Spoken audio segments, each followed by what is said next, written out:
அடுத்தது முக்கியமானது அன்பு காட்ட, ஆதரவு கரம் நீட்ட, இன்பம் அளிக்க, ஈந்து கழிக்க. ஈந்து கழிக்க என்ன? ஒரு தர்மம் செய்வது என்றாலும், நீங்கள் ஒரு புண்ணிய காரியம் செய்கிறீர்கள் என்றாலும் கூட துணையோடு சேர்ந்து செய்ய வேண்டும் என்று நம் சாஸ்திரம் வலியுறுத்தி இருக்கின்றது. ராமாயண கதாபாத்திரம் நாம் எல்லாருக்கும் தெரிஞ்ச ஒண்ணு. ராமாயணம் யஜ்ஞத்தை செய்தார்கள் என்று நாம் படிக்கின்றோம்.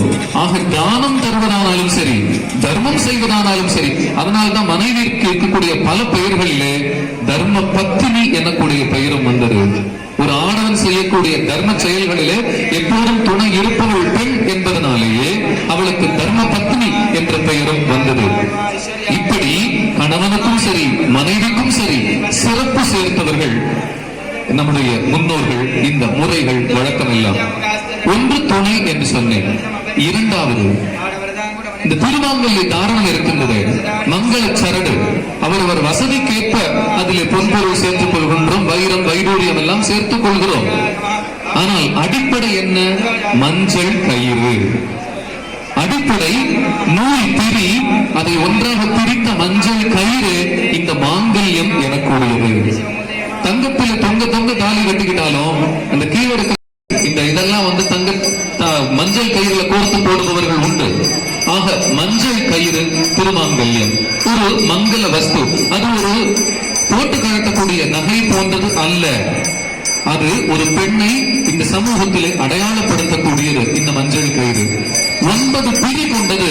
இந்த மஞ்சள் கயிறாம் அதை சேர்த்து அதை பிடித்து கட்டுகிறார்கள். அது 9 பிடி என்ன? அது 9 தத்துவங்களின் சேர்க்கை. தன் கழுத்திலே அணிந்திருக்கும் இந்த திருமாங்கல்யம் அதை 9 தத்துவத்தை தன்னோட சேர்த்து அதை உறுதியாக கடைபிடிப்பவள் இல்லறத்தில் இணைந்திருக்கக்கூடிய இந்த பெண் என்பதை குறிக்கவே அந்த 9 பிரி கொண்ட திருமாங்கல்யத்தை சேர்க்கின்றார்கள்.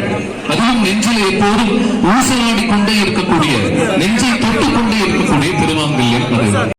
அந்த திருமாங்கல்யம் இதுல 2 கதை மட்டும் சொல்லி இந்த திருமாங்கல்ய நிகழ்ச்சி உங்களோட சேர்ந்து நானும் பார்க்கலான்னு இருக்கிறேன். ஏன்னா ஆபீஸ்களில் தினந்தோறும் நிறைவு செய்யும் போது ஒரு கதையை 7 மணியை தொடப்போகிறோம் அப்படின்னு ஒரு கதை வரும். இன்னைக்கும் கதை விவேகம் அப்படிங்கிறது. ஒரு பெண் எவ்வளவு தூரத்திற்கு உண்மையை சொல்லணும்னா, இங்க நிறைய ஆண்கள் இருக்காங்க, பரவாயில்ல கோச்சுக்கிறேன், பரவாயில்ல கோச்சுக்கிட்டாலும் பரவாயில்ல.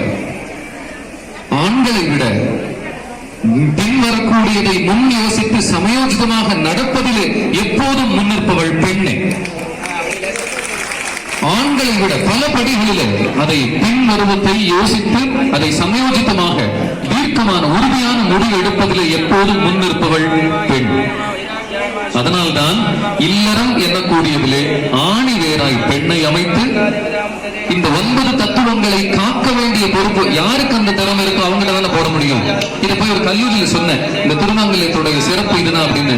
உடனே ஒரு பிள்ளை வேடிக்கையா கேட்டுச்சு, அப்ப அவ்வளவு முக்கியமா இருந்தா அதை போய் அந்த ஆண்கள் உண்மையை விட எங்களுக்கு அவ்வளவு கூறு இல்லங்கிற. அப்ப இந்த கூறு இருக்கிறவங்கள்ட்ட கட்டுறது நல்லதா, கூறு இல்லாதவங்கள்ட்ட கட்டுறது நல்லதா? இந்த 9 தத்துவங்களை யாரால் கொண்டு செலுத்த முடியுமோ அவர்களிடத்தில் அந்த பொறுப்பை தந்தது நம்முடைய சமயம், மரபு. இதெல்லாம் சும்மா வேடிக்கைக்காக வினோதத்திற்காக செய்யப்பட்டது அல்ல. நன்றாக அனுபவித்து வாழ்ந்தவர்களுக்கு தெரியும். கல்யாணம் ஆன புதிதிலே அந்த ஆணுக்கு கட்டுப்பட்டவள் போல பெண். இங்க அபார்ட்மெண்ட் வீடு, இந்த பூங்காக்கள் எல்லாம் பார்க்கலாம். கணவன் மனைவி ஒரு 50 வயசு தொட்டவங்க வாக்கிங் போகும்போது பாருங்களேன், அது வரைக்கும் அவர் விசுக்கு முன்னாடி போயிருப்பாரு அந்த 50க்கு முன்னாடி. ஆனா 50க்கு அப்புறம் அந்த அம்மா முன்ன விட்டு இவர் பின்ன போவாரு. இது நல்லா இருக்கும், இது நல்லா இதை செய்யுங்க அப்படின்னு திருவடி அடையும் பேரு. கணவனை இழந்த மனைவி வாழ்ந்து விடுவாள், ஆனால் மனைவி இழந்த கணவனால் நிச்சயமாக மகிழ்ச்சியாக வாழ முடியாது. அங்கேயே தெரிந்து விட்டது அந்த அம்மா இல்லைன்னா இவரால் ஒண்ணுமே செய்ய முடியாது அப்படின்னு. ஆக சர்வமும் சகலமும் ஆக அந்த பெண்ணை இருக்கின்றார். அப்படி யோசித்து முடிவெடுக்கக்கூடிய ஆற்றல் பெண்ணுக்கு உண்டு என்று சொன்னேன். ஒரு அற்புதமான கதை, கொஞ்சம் அமைதியா இருந்தீங்கன்னா கேட்கும். ஒரு அற்புதமான கதை. ஒரு பெண் ரொம்ப அழகான யுவதி, அவளுக்கு திருமணம் ஆயிடுச்சு.